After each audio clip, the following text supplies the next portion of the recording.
night settles over the old cooling canals. The steam rises like a living curtain. Floodlights hum, metal breathes, and the water glows with a faint, unnatural warmth. Some workers say that on the stillest nights, you can see a shape sliding beneath the surface, a shadow that moves against the current, slow, deliberate, and far wider than any fish that should be here. A place designed for machines, now sheltering something the machines never planned for. Behind the fences and warning signs, a different world exists, one that most people will never see. The cooling canals stay warm all year. They were engineered to carry heat away from the reactors, not to host wildlife. But nature doesn't read the signs. Some biologists quietly call these places accidental refuges, pockets of land and water where humans stay out and animals quickly move in. Warmth, silence, safety. For a large predator, those three things can change everything. Most official reports say very little. But off the record, the night shift has its own stories. A guard once described a long wake drifting against the direction of flow. A maintenance worker mentioned seeing a tail pattern under the floodlights, wide, ridged, and unnervingly slow. Others weren't sure what they saw. The steam distorts distance, and shadows behave strangely when the water is this warm. But several workers, years apart, reported the same thing. A shape bigger than expected moving through a place no one can enter.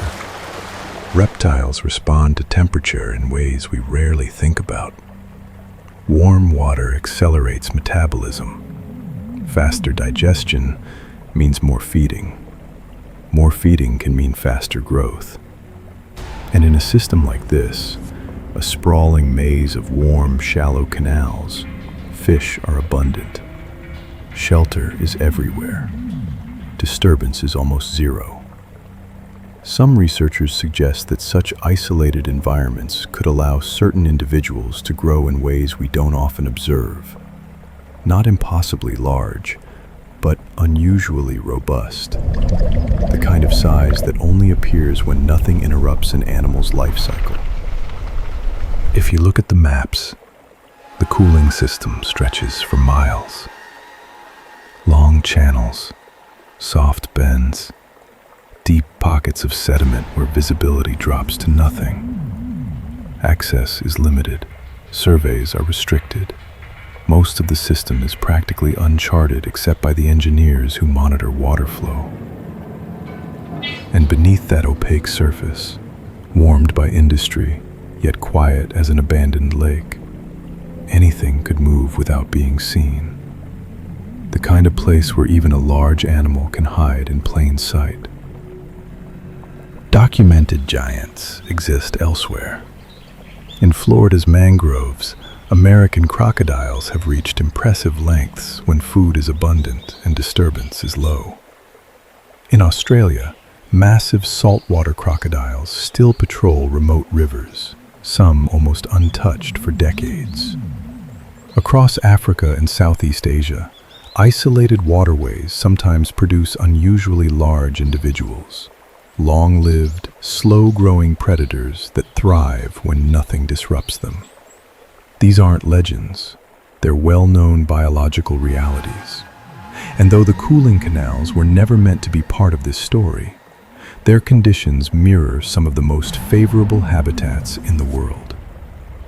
There's a lot we don't know about what moves through these canals.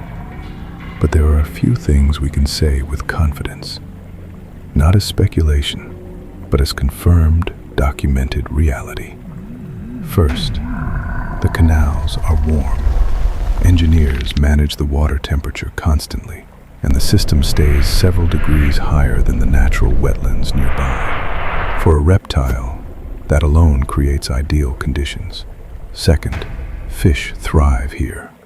Surveys taken over the years show high populations of mullet, tilapia, and other hardy species that tolerate warm, slow-moving water.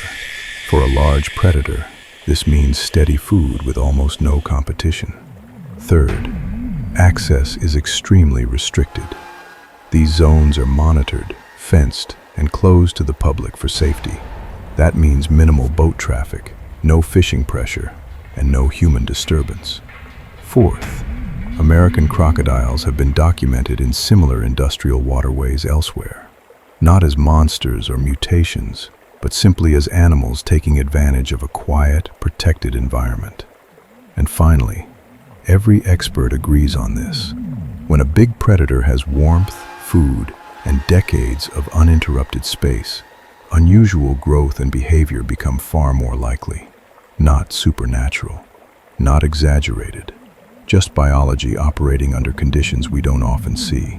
Because when human activity pushes nature away, but then withdraws from a place completely, some animals adapt so quickly that the results can feel almost unreal. So what lives here, in the shadows of the plant? Some workers believe the animals have grown larger simply because nothing disturbs them. Others think the steam, the glare of the lights, and the strange acoustics exaggerate what people think they see. Both answers might be true. In restricted zones, certainty is always the first thing to disappear. And when a predator moves through warm, opaque water with perfect silence, all that remains is the wake it leaves behind, and the questions, especially on nights when the shape seems too wide and too slow to be anything ordinary. And if you've made it this far, have you ever been near industrial waterways, old power plant canals, warm discharge channels, or restricted zones where the water moves just a little too quietly?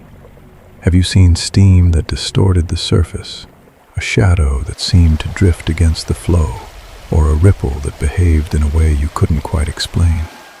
Some of the most intriguing stories come from spots where people aren't supposed to look, places like this, where warmth and silence hide more than they reveal. So if you've experienced something like that, I'd truly like to hear it.